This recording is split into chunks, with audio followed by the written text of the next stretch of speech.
ಬಿತ್ತ ಮಳೆಗಲವಲು ಯತ್ನ ದೈವಿಕ ನಮಗೆ. ಯುಕ್ತದೊಳಗೆರಡು ಅನ್ನುವಾಗೆ ಬೆಳೆ ಹುಲುಸು. ಯತ್ನ ಬಿಟ್ಟರೆ ಲೋಪ ದೈವ ತಾಂಬಿಡ ತಾಪ.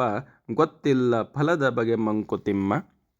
ಇಲ್ಲಿ ತಿಮ್ಮಗುರುಗಳು ದೈವ ಪ್ರಯತ್ನ ಮತ್ತು ಪುರುಷ ಪ್ರಯತ್ನಗಳ ಬಗ್ಗೆ ಹೇಳ್ತಾರೆ.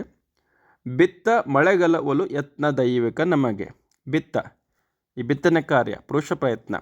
ಕೃಷಿ ಭೂಮಿಯನ್ನು ಚೆನ್ನಾಗಿ ಹದ ಮಾಡಿ ಒಳ್ಳೆಯ ಬೀಜವನ್ನು ಸಕಾಲದಲ್ಲಿ ಬಿತ್ತುವುದು ರೈತನ ಕೆಲಸ. ಮಳೆಗಲವಲು ಯತ್ನ ದೈವಿಕ ನಮಗೆ. ಮಳೆ ದೈವಕೃಪೆ. ಸಕಾಲದಲ್ಲಿ ಬೆಳೆಗೆ ಮಳೆ ಬರಿಸುವುದು ದೈವೇಚ್ಛೆ. ಯುಕ್ತದೊಳಗೆರಡು ಅನ್ನುವಾಗೆ ಬೆಳೆ ಉಲಿಸು.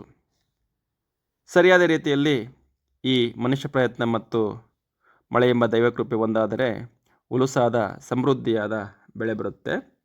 ಯತ್ನ ಬಿಟ್ಟರೆ ಲೋಪ ದೈವ ತಾಂಬಿಡೆ ತಾಪ. ಯತ್ನ ಬಿಟ್ಟರೆ ಲೋಪ.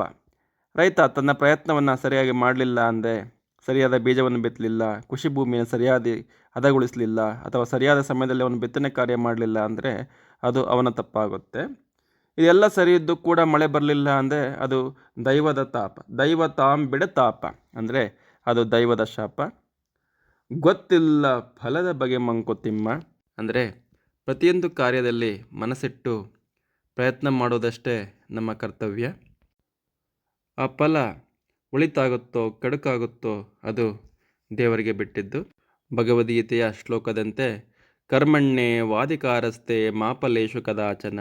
ಪ್ರಯತ್ನ ನಮ್ಮದು, ಅದರ ಫಲದ ಮೇಲಿನ ಅಧಿಕಾರ ನಮಗಿಲ್ಲ, ಅದು ದೈವಕ್ಕೆ ಬಿಟ್ಟಿದ್ದು ಅಂತ ಈ ಕಗ್ಗ ಹೇಳುತ್ತೆ.